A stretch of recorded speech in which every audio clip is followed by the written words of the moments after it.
इस बिजनेस में चलते रहने के लिए इस बिजनेस को जो है मिनिमम इतना प्रॉफिट चाहिए ही होता है, उसे नॉर्मल प्रॉफिट बोलते हैं। It is a point at which market price falls below the firm's average variable cost, that is if firm is not able to recover even average variable cost production is stop. ऐसा point होता है जिसमें जो producer होता है उसको maximum profit मिल रहा होता है कि अब वो इस जगह में जो है सेटिस्फाइड है एंड मैक्सिमम सेटिस्फाइड है, हेंस वो अभी जो प्रोडक्शन है इस पॉइंट से ना ज्यादा करेगा ना इस पॉइंट से कम। सो हेलो गाइस, जय Shri Krishna, welcome back to the video of commerce and consumer. आज हम देखने वाले इकोनॉमिक्स का टॉपिक प्रोड्यूसर्स इक्विलिब्रियम, जिसमें हम देखेंगे कि एक प्रोड्यूसर इक्विलिब्रियम को कब रीच करता है एंड एमआरएमसी अप्रोच क्या होता है एंड ऑल्सो की break even point, normal profit and shutdown point क्या होता है। सो बिना किसी देरी के लेट्स गेट स्टार्टेड।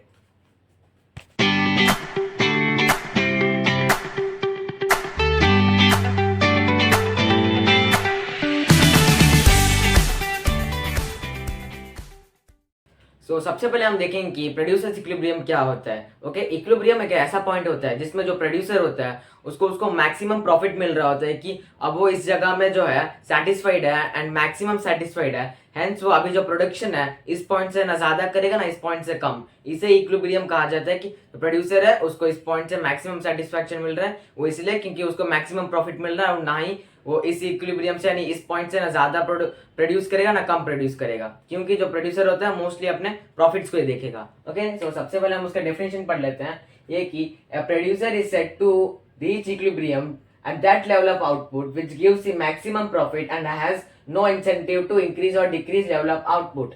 यानी कि एक प्रोड्यूसर को तब इक्विलिब्रियम मिलता है जब उसका लेवल ऑफ आउटपुट जो है उससे उसको मैक्सिमम प्रॉफिट मिल रहा होता है एंड उसका ऐसा कोई इरादा नहीं होता है कि वो जो उसका लेवल ऑफ आउटपुट है टोटल प्रोडक्शन जो है उसे बढ़ाए या घटाए। ओके, इसे जो है हम एक कंडीशन के साथ, आई मीन दो कंडीशन के साथ समझ सकते हैं, वो है एमआरएमसी अप्रोच। एमआरएमसी अप्रोच क्या होता है? एमआर मतलब मार्जिनल रेवेन्यू एंड एमसी मतलब मार्जिनल कॉस्ट। अब एमआरएमसी अप्रोच हम इसलिए देख सकते हैं क्योंकि जो एमआरएमसी आता है वो परफेक्ट कॉम्पिटिशन के अंडर आता है। जब परफेक्ट कॉम्पिटिशन है, हमने रेवेन्यू में पढ़ा था कि परफेक्ट कॉम्पिटिशन क्या होता है कि हम ज्यादा से ज्यादा गुड सेम प्राइस में सेल कर सकते हैं। जो परफेक्ट कॉम्पिटिशन होता है उसमें जब एमसी इजिकल टू एमआर यानी कि जब marginal cost is equal to marginal revenue होता है, तभी हम कह सकते हैं कि जो प्रोड्यूसर है वो इक्विलिब्रियम है। वो ऐसा क्यों, तो हम ऐसा समझाए तो जब एमसी एमआर के ज्यादा होता है तब हम ये समझ सकते हैं कि जो कॉस्ट है वो रेवेन्यू से ज्यादा है, तो फिर वो जो है प्रॉफिटेबल नहीं है उस प्रोड्यूसर के लिए।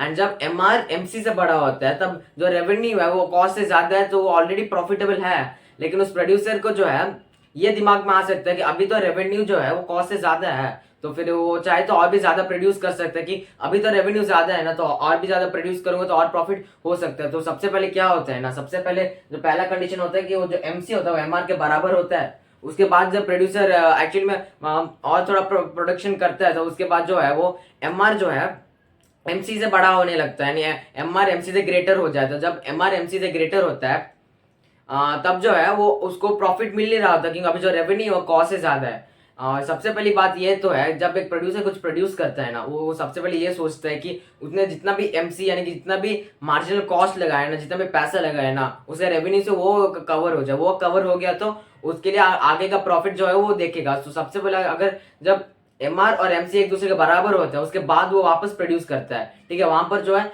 एमआर जो है वो एमसी से ज्यादा हो जाता है, मतलब उसका जो रेवेन्यू है कॉस्ट से ज्यादा हो जाता है। लेकिन भले उसका जो रेवेन्यू है वो थोड़ा सा कम हो, लेकिन तब भी अगर रेवेन्यू जो है कॉस्ट के बराबर होता है वो और प्रोड्यूस कर दिया जाता है। तो एक इक्विलिब्रियम का मतलब तो ये होता है ना कि प्रोड्यूसर जो है तब तक प्रोड्यूस करता रहता है जब तक वो इक्विलिब्रियम में नहीं आता है।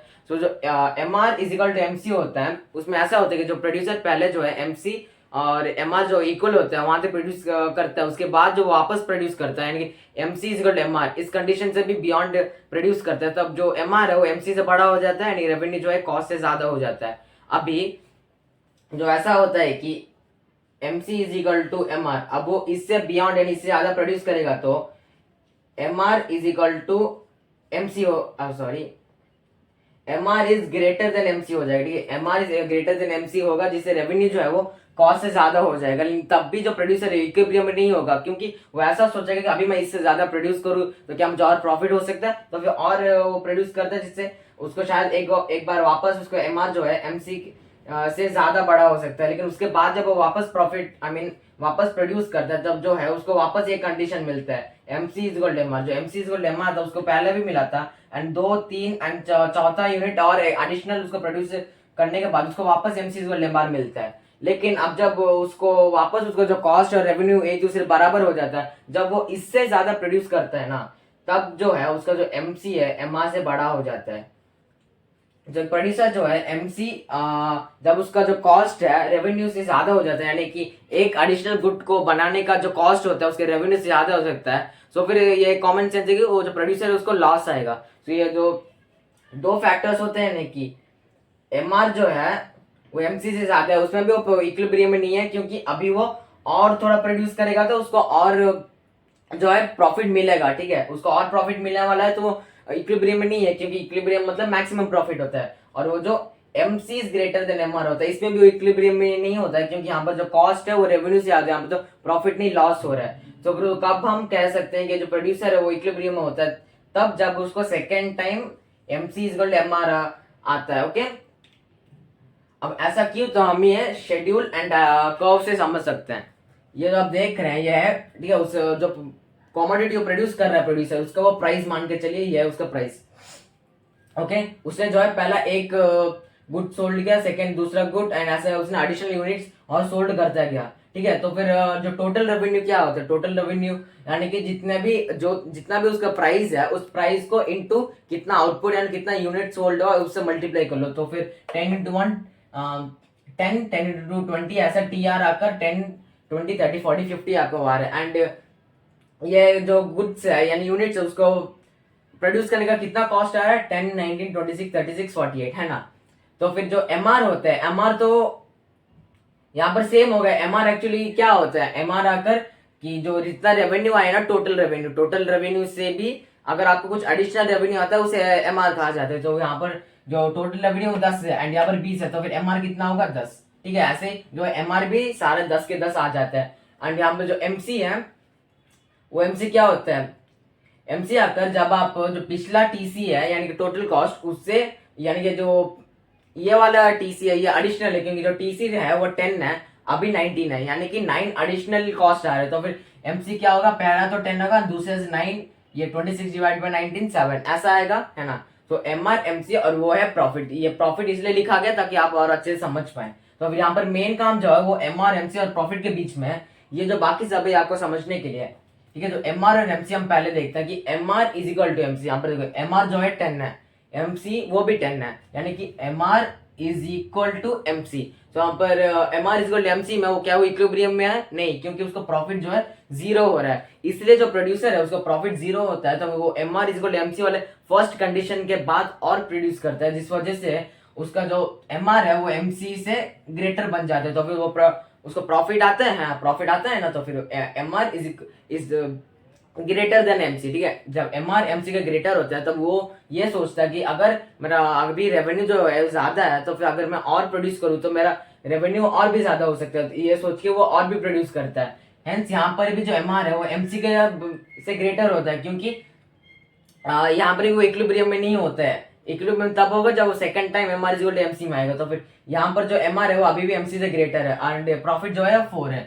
एंड प्रॉफिट क्यों, क्योंकि जो टोटल रेवेन्यू 30 वो टोटल कॉस्ट से माइनस हो जाता है, 30 माइनस 26 4। ओके, तो अब जो नेक्स्ट स्टेप है वो एक और एडिशनल यूनिट प्रोड्यूस करता है। यहाँ तक उसने 1 2 3 प्रोड्यूस किया, तो चौथा यानी कि एक और एडिशनल यूनिट प्रोड्यूस करता है, उसमें वापस जो एमआर हो जाता है वो एमसी के बराबर हो जाता है। जो एमआर एमसी के बराबर हो जाता है उसमें उसको 4 प्रॉफिट कितना होता है, 4 होता है। एंड अभी जब वो इस second time MR is equal to MC वाले कंडीशन से ज्यादा उसके बियॉन्ड प्रोड्यूस करता है ना, तो फिर क्या होता है, तो एमआर जो है वो एमसी से छोटा हो जाता है, यानी एमसी एमआर से बड़ा हो जाता है। तो फिर क्या होता है, प्रॉफिट नहीं लॉस होता है, क्योंकि यहाँ पर -2 बन जाता है।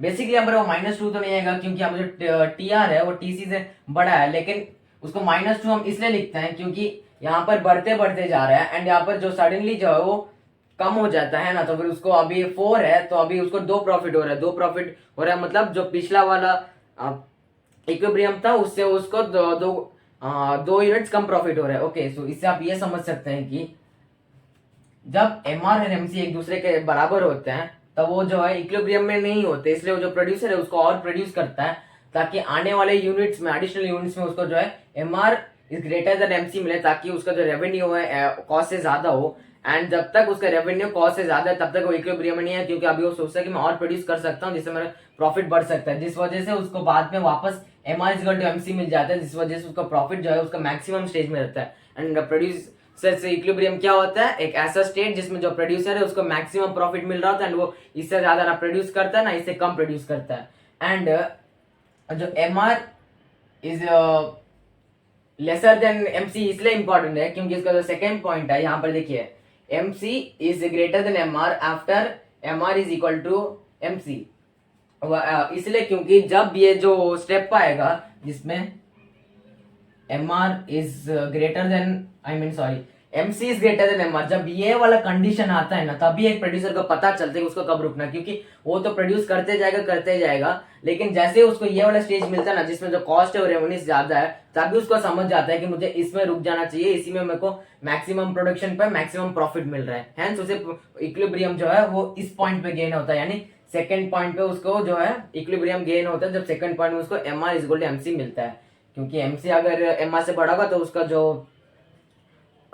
प्रॉफिट है वो कम हो जाएगा। एंड अगर वो यहाँ पर रुक जाता तो फिर वो आने वाला 4 वाला प्रॉफिट जो है 4 वाला वो खो देता अगर वो इस वाले में रुक जाता, एंड इस वाले में अगर रुक जाता तो उसको प्रॉफिट ही नहीं होता। इसलिए जो प्रोड्यूसर है वो जब एमआर इज एमसी फर्स्ट उसको मिलता है उसके बाद भी वो तब तक प्रोड्यूस करता रहता है जब तक एमसी जो है वो एमआर से बड़ा नहीं जाता, क्योंकि तब उसको फाइनली पता चलता है कि मुझे आकर इस स्टेज में रुक जाना है, क्योंकि इसके बाद जब एमसी जो है रेवेन्यू से ज्यादा हो जाएगा तब उसको जो है लॉस मिलेगा, इसलिए वो तब भी समझ जाते हैं कि वो यहाँ पर जो है इक्विलिब्रियम में। अब उसी सेम चीज को अगर डायग्राम से समझा जाए, ये जो है एमसी कर्व है एंड ये जो एमआर है, MR is equal to AR is equal to P. हमने रेवेन्यू में पढ़ा था कि जो एआर होता है वो प्राइस होता है and price and AR same होता है, तो MR is equal to AR is equal to price. जो प्राइस लाइन होता है यानी कि जो एआर या एमआर कर्व है वो एकदम आउटपुट के साथ पैरेलल होता है, ओके, क्योंकि वो जो है कांस्टेंट है, देखिए कांस्टेंट है, ना ही बढ़ा है ना घटा है। वही अगर एमआर की बात करें तो एमआर जो है सबसे पहले तो यहाँ पर जो है यहाँ पर वो MR is equal to MC वाले पॉइंट पे है, तो एमआर और एमसी जो कर्व वो यहाँ पर इंटरसेक्ट हो रहे हैं, तो यहाँ पर वो फर्स्ट टाइम इंटरसेक्ट होकर MR is equal to MC आ गया, ठीक है।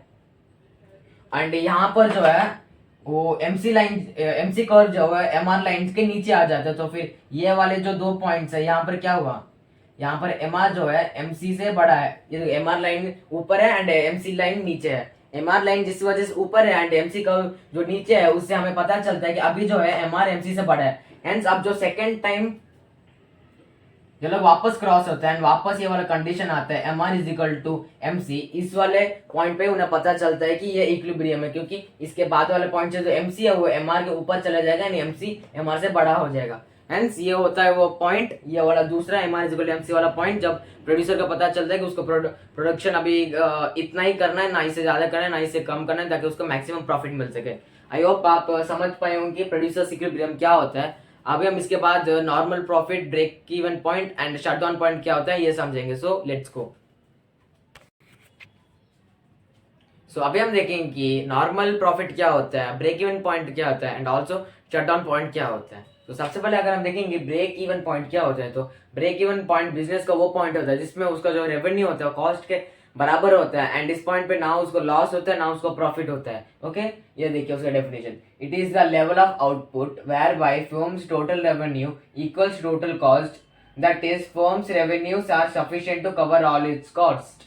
मतलब कि उनका जो टोटल रेवेन्यू होता है, अब आप कंफ्यूज मत होना कि इक्विलिब्रियम में भी रेवेन्यू और कॉस्ट बराबर होता है, वो मार्जिनल रेवेन्यू और मार्जिनल कॉस्ट होता है, ये टोटल रेवेन्यू और टोटल कॉस्ट होता है, ओके।